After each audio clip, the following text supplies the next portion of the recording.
Petit à petit, l'une après l'autre, les tribus et leurs troupeaux arrivent au nouvel emplacement où le campement s'établira pour quelques jours. Les différentes fractions de la chefferie vont se répartir sur une surface de plusieurs kilomètres carrés.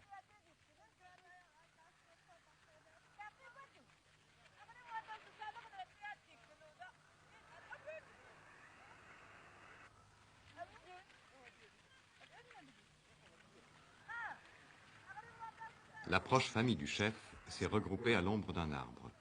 C'est le plus bel endroit, au sommet d'une dune qui domine tout le paysage. Le chef Mohamed indique où sa tente devra être montée.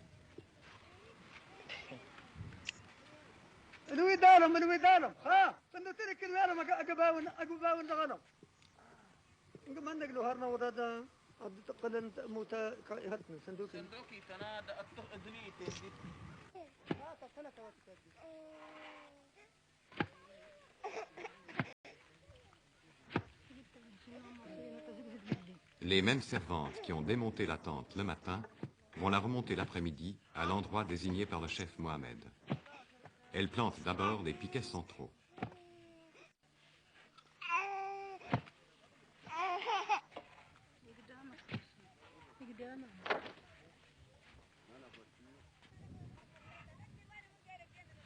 Elles relient les sommets des piquets avec des faîtières sur lesquelles viendra se poser la tente.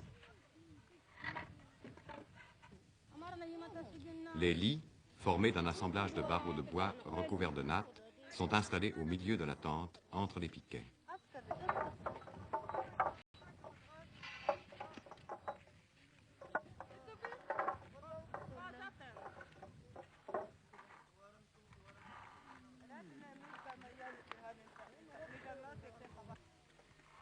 Ces cordes, tendues entre les poteaux, formeront une armature qui sera solidement arrimée au sol.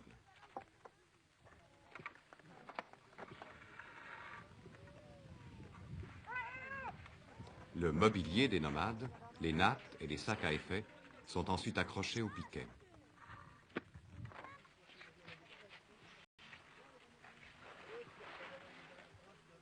Puis les femmes amènent la tente elle-même. Formée de 200 peaux de mouton cousues ensemble, elle est très lourde.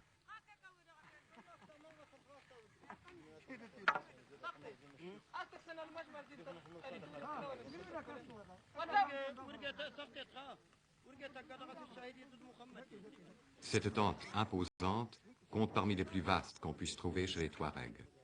Elle atteste l'importance du chef Mohamed qui, avec sa famille, assiste aux opérations.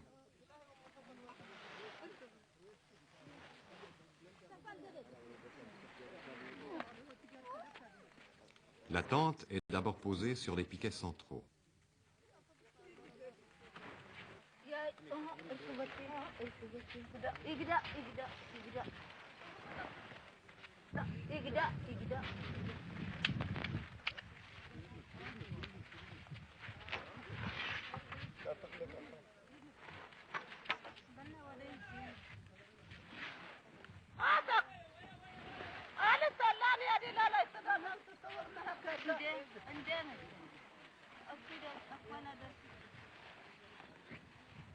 La tente est ensuite déployée de part et d'autre pour mesurer l'endroit où l'on enfoncera les piquets tendeurs.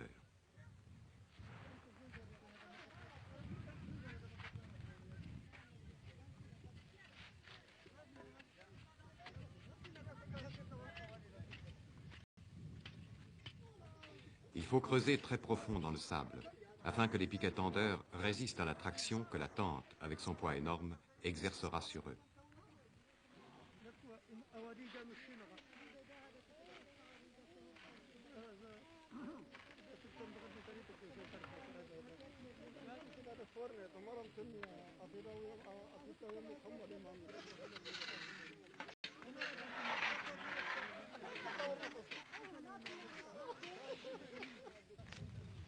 Enfin, dernière opération, la tente est arrimée au piquet tendeur par des lanières de cuir. Quand la nuit tombera sur le campement, Toutes les tentes de la chefferie, celles des Touaregs comme celles des serviteurs, seront à nouveau dressées.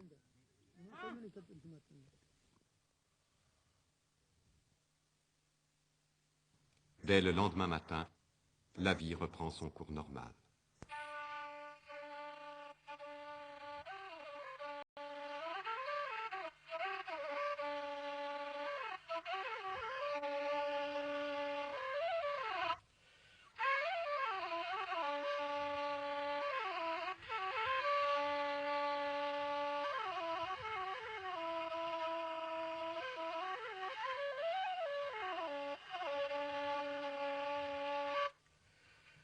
Berger des vaches, serviteur de race noire comme tous les bergers des Touaregs, Algamis joue de la flûte pour ses animaux.